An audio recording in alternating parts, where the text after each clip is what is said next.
IEM ele vai se caracterizar por ser purulento. Simplesmente a ectoscopia tem pus, então a gente classifica como purulento, certo? Senão ele é complicado. Então, basicamente isso. É 7.20 que está dizendo, né? Cada um com sua fonte, é muito chato isso, velho. Vou utilizar o 7.20, o DHL 100 e a glicose vou pensar em 50, certo? Então, transudato, né? O transudato a gente já falou, insuficiência cardíaca, atelectasia, hipoalbuminemia, diálise peritoneal, cirrose hepática. Então, basicamente é isso. Na atelectasia a gente vai ter uma pressão pulmonar muito negativa. Na diálise peritoneal tem muito líquido no peritônio, liberando lá para aquele espaço. No exudato, a principal causa, além, obviamente, das doenças infecciosas, a gente já falou de pneumonia, já falou de tuberculose, a gente tem que falar de neoplasia. Então, neoplasia de pulmão, de mama e de pleura, o chamado mesotelioma, são as principais características. E as doenças autoimunes, artrite reumatoide, lúpus eritematoso sistêmico, beleza? É isso, né? A famosa pleurite lúpica. Outras causas, como por exemplo, uma trombose, tromboembolismo, urinotórax, que é um transudato. Deixa eu pegar outra causa aqui que eu consiga lembrar, sem precisar olhar. Pancreatite, esôfago, sei lá, doenças gastrointestinais, colagenose, drogas também é importante, né? E a característica da droga, principalmente a oxalacina, se você quiser decorar essas drogas aqui, fica à vontade. O hemotórax e o quilotórax também, pode ficar à vontade para decorar, mas a característica é osinófilo, né? É osinófilo alto. Uma coisa importante relacionada ao INPM, então a gente vai ter o INPM aí, ele vai se caracterizar por ser um exudato, ele tem aspecto purulento e obviamente ele tem bacterioscopia positiva, né? Cultura positiva. Então é cheio de celularidade e bacterioscopia positiva. Então você pegou lá, pediu cultura, pediu bacterioscopia, deu positivão. Exudato, aspecto purulento. Essa é a principal característica. Vamos lá, né? Então o empiema nada mais é do que um exudato que ganhou grande celularidade, ganhou grande quantidade de bactérias e isso acabou o quê? Acabou justamente aí gerando um acúmulo de pus no pulmão, certo? Ele tem que ser removido cirurgicamente, né? Então, principalmente de fase 2, já tem que considerar aí remoção cirúrgica, né? Porque muitas vezes ele já vai estar o quê? Encistado, muitas vezes ele vai estar localizado, então isso é importante. E aí é um derrame parapneumonêmico simples que se complicou. A gente tem uma queda de pH, glicose e DHL. A gente já falou isso aí, né? Então a lógica dele é um derrame que é complicado e aí complicou um pouquinho mais, virou nossa característica de empiema, né? Vai chegando no finalzinho, o cara vai ficando preguiçoso, que nem final de corrida vai ficando preguiçoso. Então, as características do transudato a gente já falou, né? DHL, proteína, tudo isso a gente já explicou bem. A lógica é essa. A diferença do DHL do valor de referência, 2/3 do valor de referência, tudo isso mais, né?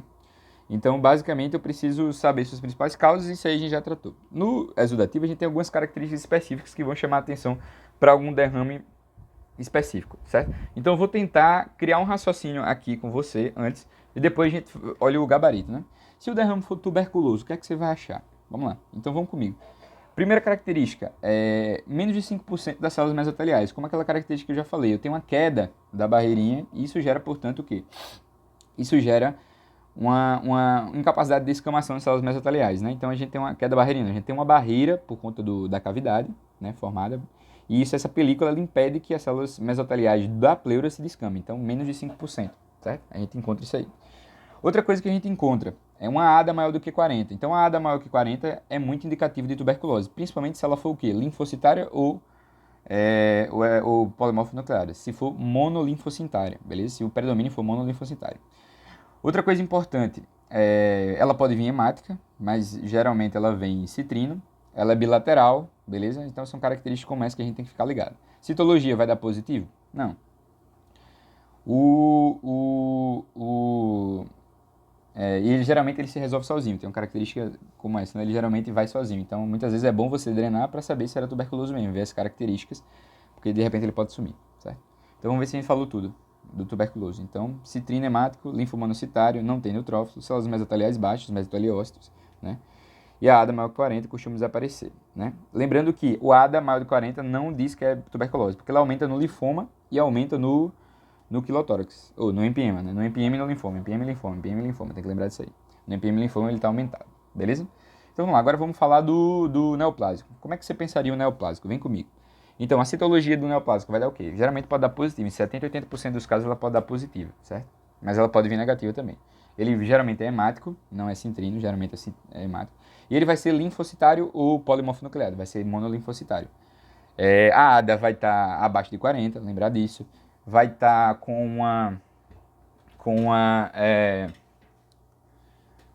provavelmente com um mesoteliócito acima de 5%. Então, essas são as características, né? Geralmente bilateral. Então, localização geralmente unibilateral, hemático, citrino, linfomonocitário, beleza? Citologia oncótica positiva, ADA menor que 40, e muitas vezes característica dele, ele é muito recidivante. Inclusive, a gente vai falar isso sobre o tratamento do derrame pleural maligno, né? Que é o derrame pleural neoplásico que a gente está falando. Aí eu repeti o neoplásico sem querer aqui, beleza? Sim, e na biópsia, outra coisa que pode acontecer, eu posso achar a célula maligna na biópsia, se eu fizer biópsia, né? Então lembra que eu tenho a possibilidade de fazer biópsia através da pleuroscopia, ou através da biópsia da pleura lá, e ali eu posso encontrar células malignas. Então esse é o ponto, encontrando, por exemplo, um derrame pleural derivado de um câncer pleural. O derrame parapneumônico, vamos raciocinar. Como é que vai estar o ADA? Vai estar abaixo. Como é que está o mesoteliócito? Vai estar abaixo. Como é que vai estar a minha citologia diferencial? Provavelmente neutrofílica. Algum outro achado importante? Provavelmente não, né? Aí eu tenho que pensar no pH e na glicose e no DHL para identificar se ele é complicado ou não. Abaixo de 7,20, pH ele vai estar abaixo de 7,20, ou já falei isso. A glicose vai estar abaixo de 40 e o DHL abaixo de 1000 se não tiver complicado com cultura negativa, se eu fizer cultura, beleza? Basicamente isso, no lateral. Sim, ele pode ser purulento, aí eu já classifico ele como o quê? MPM, derrame parapneumônico que complicou e virou MPM. Neutrofílico, certo? E podemos pegar e glicose para ver se teve aquele negocinho mais complicado, né? Costuma complicar e se tornar um MPM. Então, essa é a característica dele.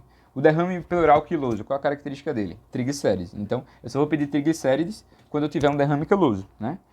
E aí, ele vai ser o quê? Ele vai ser acima de 110, no caso, o professor disse acima de 200. Então, 110 eu acho uma fonte mais segura, porque eu pesquisei em outros sites. E aí, você vai com ele acima de 110, que eu já identifico o quiloso. Beleza? Ele é um líquido branco, característica dele, né? Geralmente branco, leitoso. Outra característica importante, eu posso ver lipoproteína, a ADA vai estar baixa, né? A não ser que eu seja um linfoma, derivado de um linfoma. Aí sim, se for derivado de um linfoma, aí eu tenho um quilotórax com citologia positiva. Então, a citologia, ela pode estar positiva nesse caso. Então, citologia oncótica pode ser positiva. Então, triglicérides, lipoproteína, linfa cheia de gordura, diferencial normal, aspecto leitoso. E o da artrite reumatoide, né? A artrite reumatoide a gente viu, a característica dele é o quê? Surpreendentemente o que? Neutrofílico. Então, neutrofílico está com fator reumatoide positivo, certo? A ADA vai estar baixa, mesoteliócito vai estar baixa, triglicérides não precisa, obviamente o DHL vai estar lá acima daquelas características, classificando ele como exudado. Então, neutrofílico, né, com alta celularidade, importante isso, alta celularidade. Bacterioscopia e culturas negativas, importante, fator reumatoide positivo. O do LES, ele vai se caracterizar ele vai ter uma característica linfocitária. Então, basicamente, da artrite reumatoide, ele é muito parecido com o MPM, só que ele tem cultura negativa, beleza? Artrite reumatoide, MPM, é parecido com o MPM, tem cultura negativa, certo? Muita celularidade. Então, a celularidade vai se vir isso. Quando provavelmente for um MPM, quando provavelmente for um da artrite reumatoide. Quando tiver muita celularidade, você pensa nisso aí, certo? Tem muita célula no geral. Então, basicamente isso. O tratamento geral, se eu tiver um tratamento aí da doença subjacente. Então, eu tenho que sempre tratar a doença subjacente. O derrame pleural ele não é uma doença em si, ele é uma consequência de uma doença. Então, você só vai utilizar, resolver a doença se você resolver a de baixo, né? A doença de base. A ICC, só de tratar a doença, eu já resolvo a maioria dos processos, né? Assim como os transudativos. Então, diálise peritoneal, eu só não faço diálise peritoneal. Ou retirar a diálise, né? Se eu tiver uma síndrome nefrótica, eu resolvo a síndrome nefrótica. Se eu tiver hiperidratação, eu resolvo a hiperidratação. Então, tratar transudato é muito fácil, é só tratar a causa de base, certo?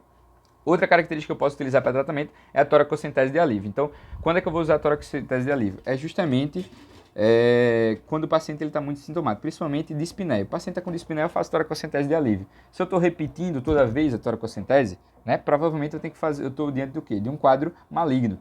Então, aí eu preciso justamente fazer várias toracocenteses de alívio e sempre tenho que pedir para o laboratório.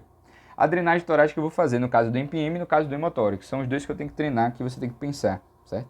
Então, as duas drenagens são esses casos. Eu vou colocar um tubo de silicone, vou fazer uma toracotomia, colocar o tubo de silicone em selo d'água para evitar justamente o retorno, principalmente quando eu tiver o empiema, beleza? Então, é basicamente isso, né? E no hemotórax também tem que drenar. Então, lembrar disso aí. Eu vou drenar quilotórax? Não, tem que lembrar que eu não posso drenar quilotórax. E por fim, a pleurodese, que nada mais é colocar uma substância esclerosante, como um talco, como o PVPI.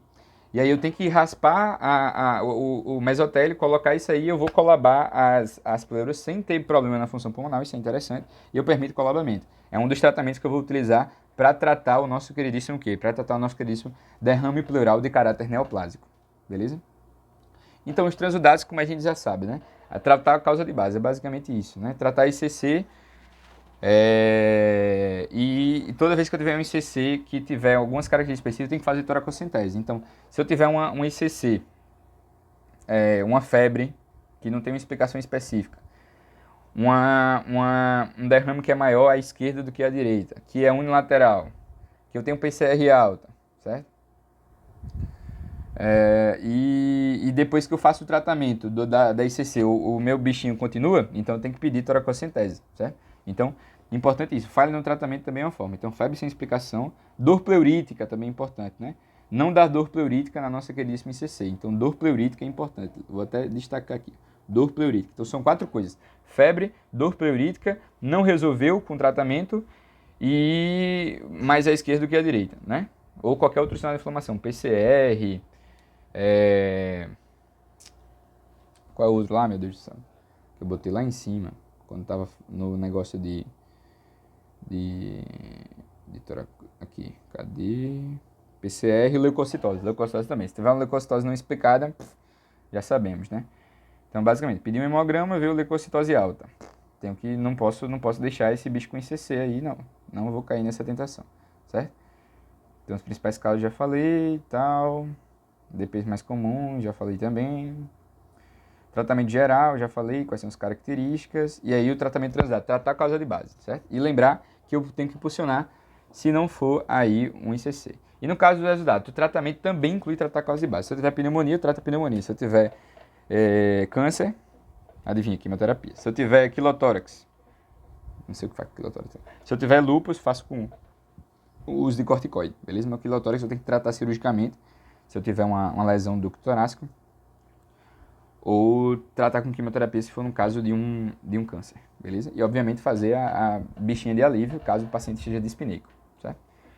Tratamento de caso de base, antibiótico, esquema para TB, obviamente, tuberculose, corticoide, quimioterapia se a causa for neoplásica. Então é isso aí.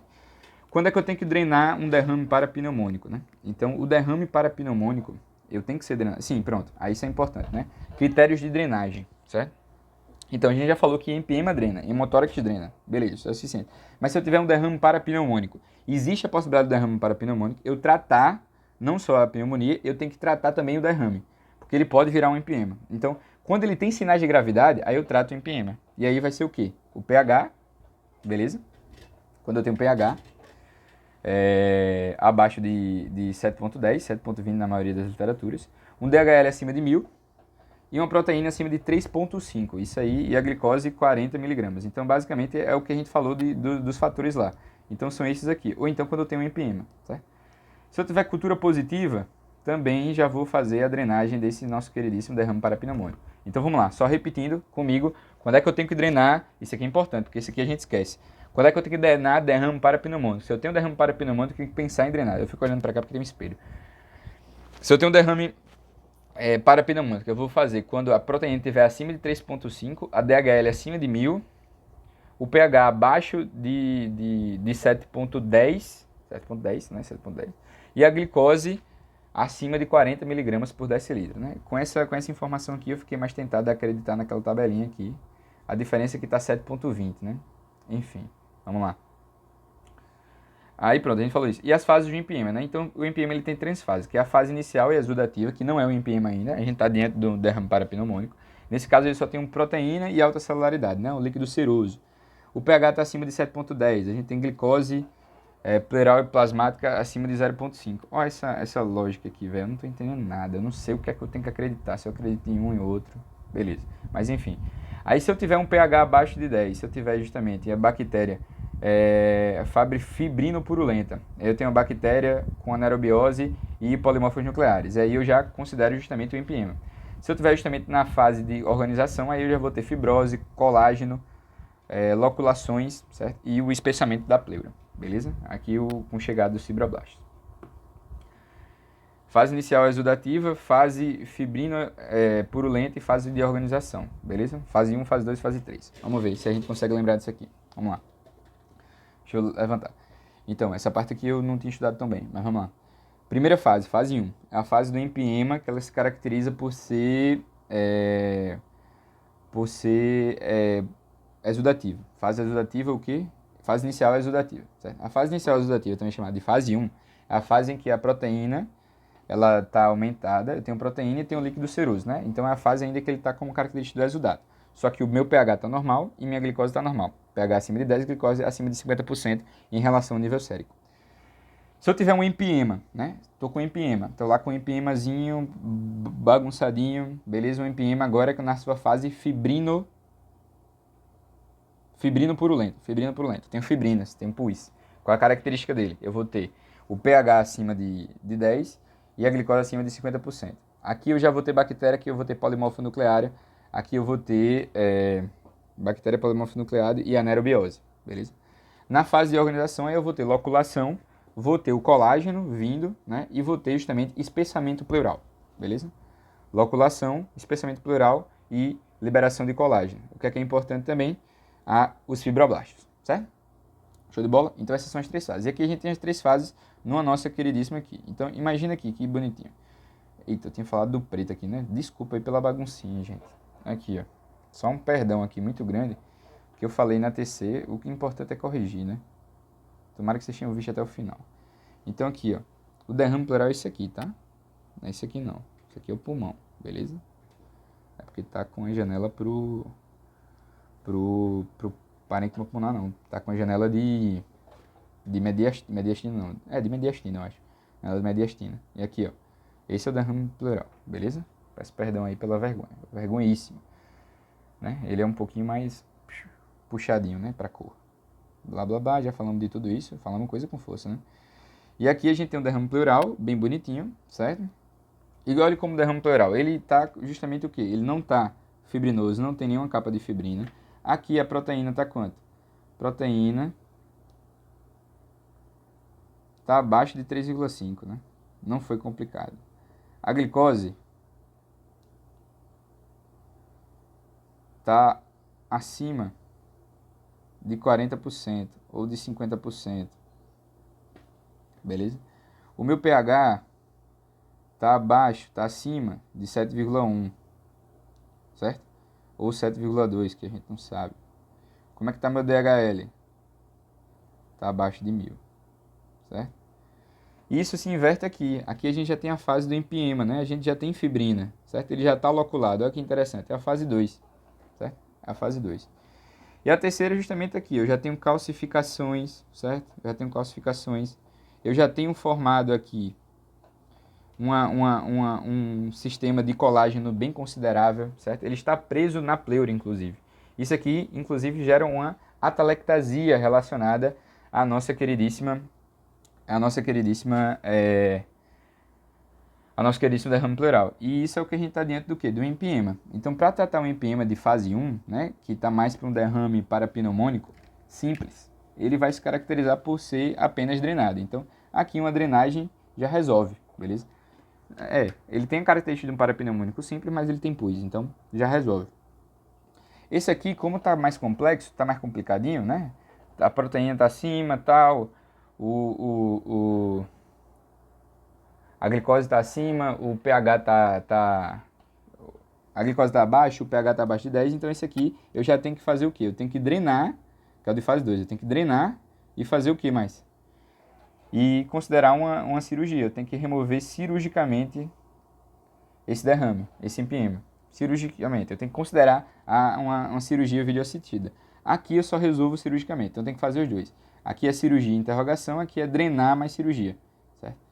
Aqui eu tenho que drenar mais cirurgia sempre, certo? Porque eu tenho que retirar as bridas de fibrina aí relacionadas. Então, derrame parapneumônico, empiema de fase 1, presença de bactérias, né? Então, se tem empiema, tem bactéria, beleza? Sim, o empiema de fase 1 do parapneumônico isso aqui é importante. Um empiema de fase 1 para um parapneumônico é a presença de bactérias, certo? Lembrando que o parapneumônico ele pode dar positivo, aí eu não entendi nada. Mas aqui é cultura positiva, beleza? Na fase 2, eu tenho aí o quê? Eu tenho aquelas características. Proteína para cima não, glicose para cima e pH para baixo. E o terceiro, eu tenho justamente a presença de colágeno, né? Presença de fibras de colágeno, loculações e espessamento da pleura. Olha o espessamento da pleura aqui, bem localizado. Então esse é o de fase 3. Esse aqui precisa drenar e fazer cirurgia, certo? Deu para entender? Essa é a lógica que a gente vai utilizar. Então, o derrame pleural de lírio fase 1 começa a incistar, né? Começa a se incistar. O de fase 2, calma. O de fase 1, o derrame começa a incistar. O de fase 2, o empima de fase 3 com a pleura visceral espessada. Então, essas são as características, certo? No último caso, a gente tem cálcio, fibrina, colágeno, né? Gerando uma fibroatelectasia do pulmão. Olha que interessante, né? Então, teve empema, dreno torácico com selo d'água e fazer cirurgia videoassistida, caso seja necessário. A gente encontrou traves de fibrina, né? As bactérias mais comuns aqui a gente tem o S. pneumoniae e o estafilococcus, são os mais comuns que tem no derrame pleural, considerando que o estafilococcus geralmente acontece quando você tem um processo de infecção com a pele. Então, a pele estava infeccionada, você não fez a asepsia direito na toracocentese, por exemplo, levou o estafilococcus para dentro, gerou um empema. Isso é o que acontece. O derrame neoplásico, paraneoplásico, esse derrame ele é um pouquinho mais difícil de tratar. Por quê? Porque eu tenho repetição. É um paciente que constantemente tem derrame pleural, beleza? Então, basicamente, a quimioterapia é um tratamento que acontece, só que ele não é o único tratamento eficiente, porque nem sempre ele resolve só com esse tratamento. Então, o que é que eu tenho que fornecer para o meu paciente? Uma forma de resolver isso aí. Eu posso fazer o quê? Uma toracocentese de repetição, que isso aí vai ser o quê? É repetir justamente a funcional. Só que eu vou furar sempre o paciente, tem uma chance muito grande de complicações toda vez que eu vou fazer. Outra possibilidade é instalar um catéter, implante de catéter. Ao instalar um catéter, instalar é ótimo, né? Implantar um catéter, eu vou fazer com que o próprio paciente ele tenha capacidade de liberar o seu líquido, né? E o terceiro caso vai ser justamente a pleurodese, que é uma cirurgia em que eu vou justamente fazer aí, colocar monociclina, talco e outro PVPI. Eu vou lembrar do talco e do PVPI. E aí a gente não vai ter mais derrame pleural, porque justamente as pleuras vão estar colabadas. Como é que eu escolho cada um, né? Então, basicamente, essa aqui é quando o paciente ele não aguenta a cirurgia, não pode fazer cirurgia,